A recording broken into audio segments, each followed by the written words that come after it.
এইভাবে এক ধরনের মাস্তানি, এক ধরনের শক্তি দেখায় এই যে নিরাপত্তাগুলি নিশ্চিত করছে। এটা অর্থটা কি?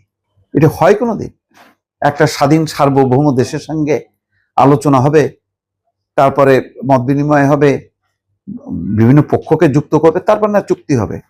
জোর করে চুক্তি করে এটা ট্রাম্প কি বিজয়ী হতে চায়? এটার পরেই সে বলবে যে আমরা বিজয়ী।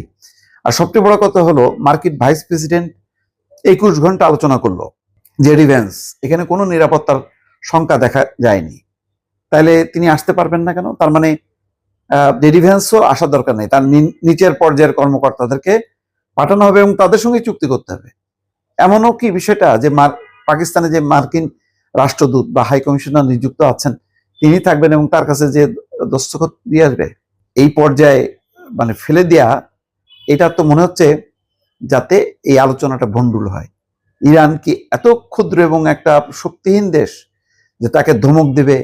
যার আসার কথা মূল যে আলোচক, তিনি আসবেন না নিরাপত্তার কারণে, তাহলে প্রথমবার নিরাপত্তা নিশ্চিত হলো কিভাবে?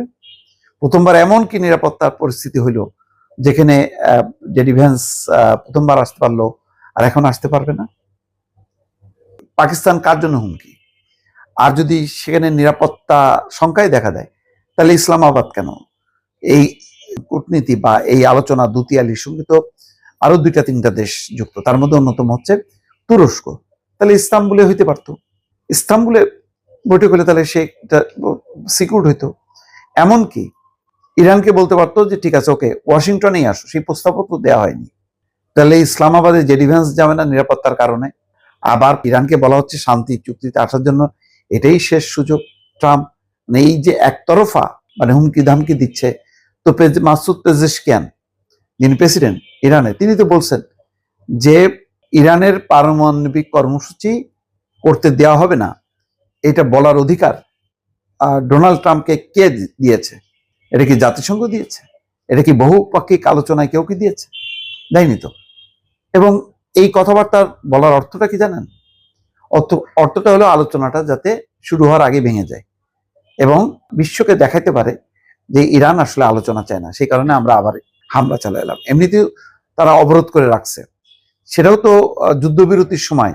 অবরোধটাও এক ধরনের যুদ্ধবিরতি লঙ্ঘনের শামিল, কারণ আপনি সেই দেশটাকে আপনি রুদ্ধ করে দিচ্ছেন, তার আমদানি, ব্যবসা বাণিজ্য, যোগাযোগ সবকিছু।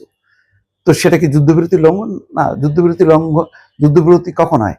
যে এক পক্ষ আরেক পক্ষের উপর হামলা চালাবে না, অস্ত্র চালাবে না, কিন্তু আপনি অবরুদ্ধ করে দিয়ে আপনি তো সেই জিনিসটা করবেন।